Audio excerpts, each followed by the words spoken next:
again, everyone. I'm Donna Terrell. This is the third segment of our talk with the Mayor of Pine Bluff, the Honorable Shirley Washington. Again, I want to thank you for being with us, and thanks for sticking around to go through three segments. We've talked about the casino amendment, economic development, Go Forward Pine Bluff, what's being done to curb violence, and our Fox 16 initiative, Victory Over Violence, which was in Pine Bluff not so long ago. Now I really want to focus on how do you create more jobs for people, because I think we all know that without jobs, you know, people have nothing to do. You get more crime. Right.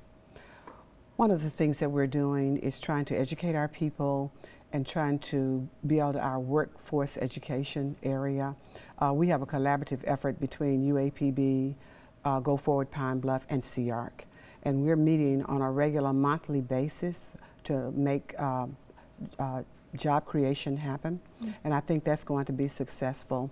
I also go out and I visit with kids in our schools and I talk to them about work ethic, and I think that's one of the things that we have to address as we move forward with this younger generation. Work ethic. Work ethic, yes ma'am. I think it's very important. Letting them know also, letting these young people know also that they have to live a good, clean lifestyle so that they're able to pass drug tests, and that they are good, dedicated workers with that good, strong work ethic. And this is what businesses, this is what companies, this is what industry is looking for right now. And I think that's not just a problem in Pine Bluff, but I think it's a problem throughout the country, because I hear this when I collaborate with mayors and city leaders at meetings and events across the country. So Pine Bluff is no different from any other community. It's something that we must address. And I feel that as our city grows, as we build our population, and that's going to happen, I think that the jobs will come, and things will begin to blossom once again, and Pine Bluff will be that thriving, bustling city that it once was. I know many of the people who live there would certainly like to see that. You talk about getting qualified job candidates, and you know, I think you had mentioned before, you know, sometimes they're unable to pass drug tests and things like that. I know you're a former educator, and an advocate of mentoring. Are there programs to reach the younger kids as they're coming up? Because that's a behavior I would think you would need to instill in a person, you know, from very young. Right. There is a program that has been put in place for many years by Reverend Turner, the CARES mentoring program, and now I think that program has expanded into the Pen or Pencil program. And I know that that program is implemented in the Dalloway School District and with mentoring, Pine Bluff School District. As a matter of fact, my son is one of the mentors in this program, and they are recruiting mentors aggressively even now.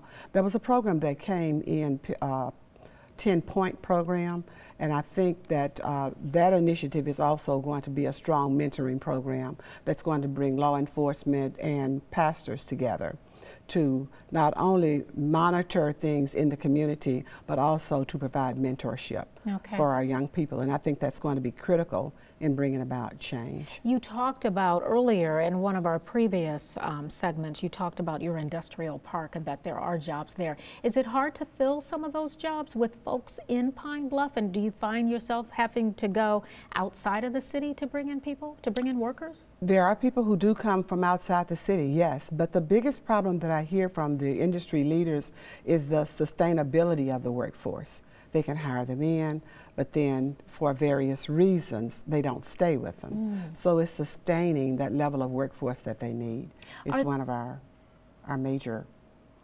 Are there programs available for parents to kind of help guide them? I mean, most cities will try to figure out ways, or maybe there are community groups that come in and try to work with parents to help them, or maybe keep them focused on jobs and that sort of thing, because they have to feed their families.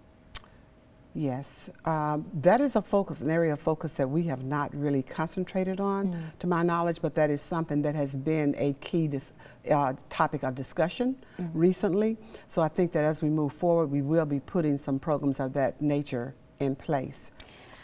We are about to wrap up, but I guess I just want to hear from you. What's great about Pine Bluff? The greatest thing about Pine Bluff is that I think that the citizens of Pine Bluff now have a common vision, and we are working so well together. And that unity is going to be the catalyst that's going to turn our community around as we move forward. That was part of your slogan, wasn't it? When you One ran for Pine mayor? Bluff, stronger together. That was 2 years ago when you ran for mayor in 2016. Yes, That was a exactly. slogan of yours. So And it has become a reality. At any event that we have, we see that people are coming together, they're on one accord, everybody is positive, and that's very important. We just must remain anchored, we must remain focused, and continue to press with that vision of a better Pine Bluff. And I know you talk a lot about wanting folks in the community to talk up Pine Bluff, to say good things about the city, to spread the word about the city as opposed to trying to bring it down. Exactly, exactly. Okay. Mayor Shirley Washington, thank you so much for being with us. I so appreciate it. Thank you so much for having me, Donna. Okay, and thank you for tuning in to Fox16.com and watching this segment of Terrell Talk. You take care.